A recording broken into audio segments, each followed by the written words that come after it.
Hello and welcome to Civil Services Gurukul. Guys, this is our lecture number 10 on quick recap for PCS Polity 2025. तो आज हम miscellaneous topics देखेंगे और आज हम अपनी जो पॉलिटी के लेक्चर्स हैं उसको कंप्लीट करेंगे. So let's start. आज हम क्या देखेंगे? आज हम देखेंगे constitutional and non constitutional bodies. तो हम देखेंगे सबसे पहले कि Niti Aayog and planning commission. Second we will see बच्चों national commission for SC, ST, OBC, minorities, women, children etcetera. Third हमने देखना कोऑपरेटिव सोसाइटी जो आपका 97th अमेंडमेंट एक्ट 2011 है.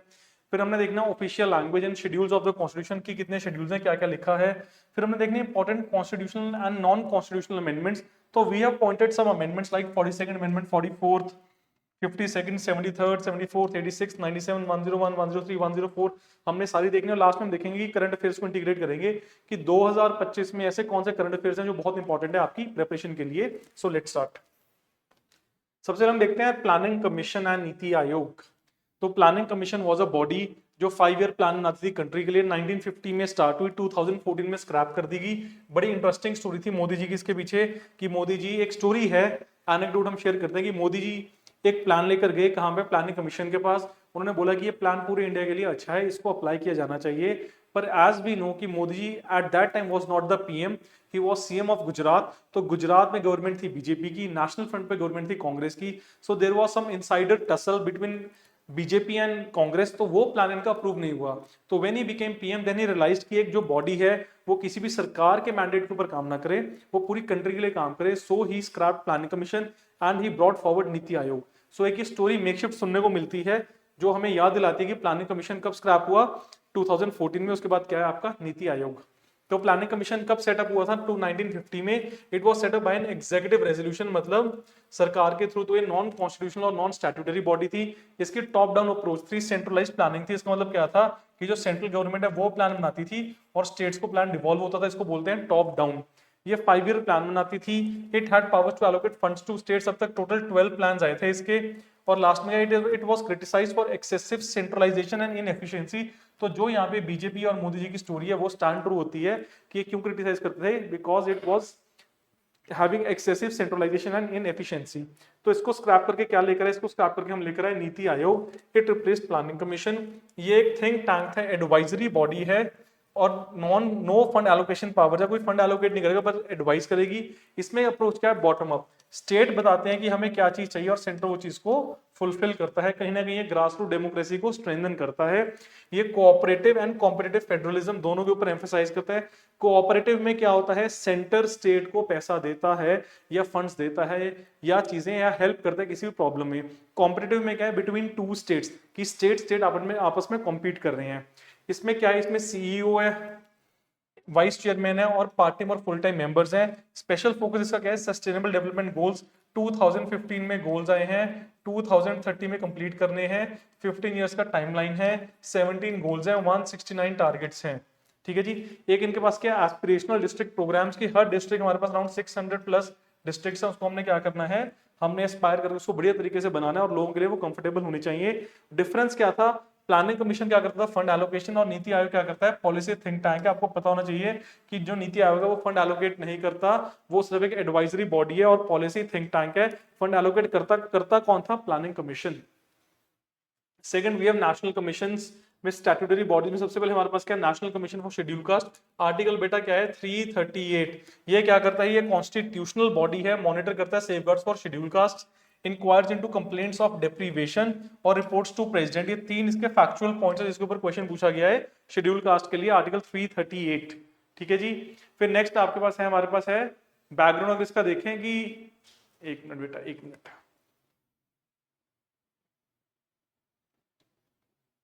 बेटा नेक्स्ट कमीशन हमारे पास है national commission for schedule tribes. ये क्या है? ये आर्टिकल है 338A. ये क्या है? ये सेपरेट बॉडी है सिंस 89th अमेंडमेंट एक्ट. पहले ये दोनों बॉडीज जॉइंट थी, शेड्यूल कास्ट और शेड्यूल ट्राइब. अब ये क्या है? अब ये बच्चे सेपरेट बॉडी है. ये वर्क करता है किसके वेलफेयर के लिए? ये शेड्यूल ट्राइब के वेलफेयर के लिए वर्क करता है और राइट्स और डेवलपमेंट के लिए काम करता है. फिर थर्ड हमारे पास क्या? National commission for backward classes, NCBC. Article 338B. ये क्या है? इसने कॉन्स्टिट्यूशनल स्टेटस गेन किया है आफ्टर 102nd अमेंडमेंट एक्ट 2018. तो ये बहुत ही रीसेंट बॉडी है. उसके बाद क्या? आइडेंटिफाई करता है ओबीसी लिस्ट फॉर सेंट्रलिस्ट. तो ये ओबीसी की एक सेंट्रल लिस्ट बनाता है जो पूरी कंट्री में वैलिडेट होती है और पूरी कंट्री उसको चेक करती है। फिर हमारे पास क्या है, देन वी हैव बच्चे cooperative societies, 97th amendment act 2011, इसको स्टडी करना है, इसके ऊपर हमेशा क्वेश्चन आता है और ये इंपॉर्टेंट है।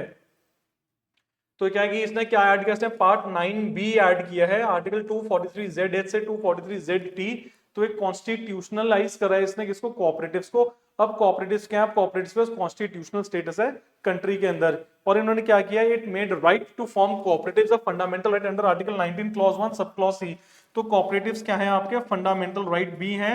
और अमेंडमेंट क्या है इसके लिए, 97th अमेंडमेंट एक्ट 2011। ये क्या करता है, प्रमोट करता है इसको डेमोक्रेटिक ऑटोनॉमस प्रोफेशनल फंक्शनिंग। तो ये कहता है कि जो भी चीजें होंगी डेमोक्रेटिक वे में होंगी, ऑटोनॉमस होगी, अपने आप सेल्फ वर्किंग होगा, कोई भी इसको मैंडेट नहीं करेगा। और क्या है इसकी फंक्शनिंग क्या है, प्रोफेशनल होगी। सिंस 2021 हमारे पास एक केस था union of India versus Rajendra Shah, उसमें क्या बोला कि जो भी प्रोविजंस है that encroaching state power upheld only those applicable to multi state cooperation। उन्होंने बोला कि अगर स्टेट किसी कोऑपरेटिव पावर को एनक्रोच कर रहा है तो हमने उस चीज को रोकना है। हमने मल्टी स्टेट कोऑपरेटिव्स को एम्फेसाइज करना है, प्रमोट करना है, और हमने एक स्ट्रीमलाइन करना है प्रोसेस को। क्यों, क्योंकि cooperative societies is a broad subject. तो ये आपका क्या है, ये आपका है कोऑपरेटिव सोसाइटीज। फिर नेक्स्ट हम देखते हैं बच्चों, next we have official language. तो कहां गिवन है ये पार्ट 17 में गिवन है, 10+5 और 2 17 में। आर्टिकल है 343 से 351। हिंदी हमारी कौन सी स्क्रिप्ट में ऑफिशियल लैंग्वेज होगी बच्चों, वो होगी देवनागरी स्क्रिप्ट में। और ये किसकी लैंग्वेज है, ये यूनियन की लैंग्वेज है। इंग्लिश हमारी क्या है, एडमिनिस्ट्रेटिव लैंग्वेज है, तो हम इसको क्या बोलते हैं, continues as associate official language. ये हमारी एडमिनिस्ट्रेटिव लैंग्वेज है। States can also adopt their own official language, जैसे पंजाब में पंजाबी है। और 8th शेड्यूल क्या कहता है, we have 22 languages as mention in the schedule, जिसको हमने प्रोटेक्शन देनी है। ओरिजिनली हमारे पास 14 थी, अब हमारे पास कितनी होगी, 22 हो गई हैं। तो जो हमारी 8 लैंग्वेजेस इंक्रीज हुई हैं, you have to take down the list की कौन सी आपकी इंक्रीज हुई है लिस्ट में, and you should have a fair idea about the languages. ठीक है जी। नेक्स्ट हम बात करेंगे कॉन्स्टिट्यूशनल शेड्यूल्स की। तो हमारे पास 12 शेड्यूल है। पहला शेड्यूल किस चीज की बात करता है बच्चे, यूनियन एंड स्टेट टेरिटरीज की बात करता है, आर्टिकल 1 से 4। दूसरा बात करता है सैलरीज एंड अलाउंसेज की, कौन से पर्सन को क्या क्या सैलरीज मिलेंगी, क्या क्या अलाउंसेज मिलेंगी। थर्ड करता है बच्चे ओथ एंड अफर्मेशन की, जब आपको पोजीशन मिलती है तो आपने ओथ लेनी और अफर्म करना है। फोर्थ बात करता है राज्यसभा में सीट एलोकेशन की। फिफ्थ बात करता है शेड्यूल एरियाज एंड ट्राइब्स की। आपने ये बच्चे लिस्ट मेमोराइज करनी है, बहुत इंपॉर्टेंट लिस्ट है। सिक्स्थ आपका बात करता है ट्राइबल एरियाज की, नॉर्थ ईस्टर्न स्टेट्स की बात करता है। सेवंथ में आपका क्या है, union state and concurrent list, article क्या है 246। एट्थ आपका बात करता है लैंग्वेजेस की, कितनी हमारे पास है 12, इनिशियली कितनी थी हमारे पास 14। नाइन्थ बात करता है laws immune from judicial review, पर जो आपकी बेसिक स्ट्रक्चर डॉक्ट्रिन है, जो आपकी केशवानंदा भारती जजमेंट है, उसके बाद से ये आपका जुडिशियल रिव्यू के अंदर आ चुका है। 10th आर्टिकल बात करता है एंटी डिफेक्शन लॉ, ये आपका क्या है 52nd अमेंडमेंट एक्ट 1985 की बात करता है। फिर आपका 11th बात करता है पंचायत की, कितने सब्जेक्ट है 29। अमेंडमेंट एक्ट कौन सा है 73rd अमेंडमेंट एक्ट। फिर आपका 12th बात करता है म्यूनिसिपैलिटीज की सब्जेक्ट्स कितने 18। आर्टिकल को सॉरी अमेंडमेंट कौन सी है 74th अमेंडमेंट एक्ट। तो आपको चीजें मेमोराइज करनी है, इसके ऊपर डायरेक्ट क्वेश्चन पूछ लेते हैं आपके पेपर के अंदर। It is very important to memorize all the 12 schedules. फिर नेक्स्ट आपके हम कहते हैं इंपॉर्टेंट कॉन्स्टिट्यूशनल अमेंडमेंट्स। तो we have listed around 10-12 important constitutional amendments. तो बच्चे सबसे पहले हमारे पास है 42nd, इसको बोलते हैं mini constitution. Added DPSPs fundamental duties and it curtailed judiciary. तो बहुत इंपॉर्टेंट है, इसने 2-3 चीजें ऐड की, इसको क्या बोलते हैं मिनी कॉन्स्टिट्यूशन। नेक्स्ट आपकी 44th अमेंडमेंट एक्ट 1978, इसने क्या रिस्टोर किया fundamental rights, restricted emergency powers, protected press का फ्रीडम। फिर आपके आते 52nd amendment act 1985, anti defection के लिए 10 शेड्यूल ऐड किया। फिर 73rd 74th बच्चे किसके लिए है, पंचायती राज और म्यूनिसिपैलिटीज। पंचायती राज कौन से शेड्यूल में 11th शेड्यूल में है। सब्जेक्ट्स कितने हैं बच्चों 29। म्यूनिसिपैलिटीज में कितने हैं 12 शेड्यूल में 18, और पार्ट 9 और पार्ट 9A ऐड हुआ।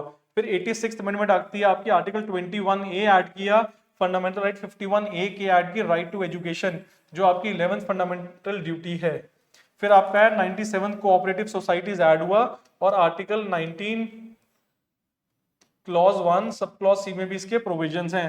101 ने क्या ऐड किया जीएसटी, जो आपका कॉम्प्रिहेंसिव टैक्स सिस्टम है, गुड्स एंड सर्विस टैक्स। फिर आपका आया 103rd अमेंडमेंट एक्ट, इसने क्या ऐड किया 10% economically weaker section reservation general category के लिए।